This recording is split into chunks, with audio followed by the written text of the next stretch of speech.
കേരളത്തെ ഇത്രയേറെ അവഗണിച്ച ഒരു കേന്ദ്ര ബഡ്ജറ്റ് ചരിത്രത്തിൽ ഇതുവരെ ഉണ്ടായിട്ടില്ല.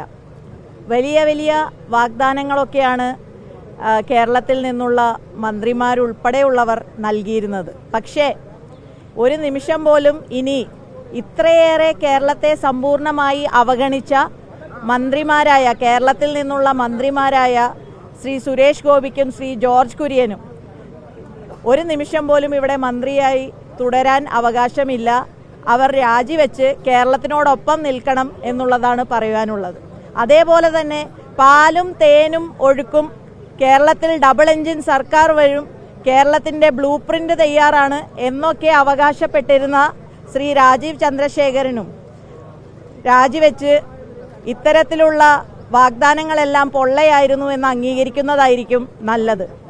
കേരളത്തിലെ വികസനത്തിന് ആമയുടെ വേഗത മതി എന്നാണ് കേന്ദ്ര ധനകാര്യ വകുപ്പ് മന്ത്രി ശ്രീമതി നിർമ്മല സീതാരാമനാണെങ്കിലും പ്രധാനമന്ത്രി നരേന്ദ്രമോദിയുടെ ഒക്കെ ഒരു ചിന്താഗതി എന്ന് ഇതിൽ നിന്നൊക്കെ വ്യക്തമാവുകയാണ്.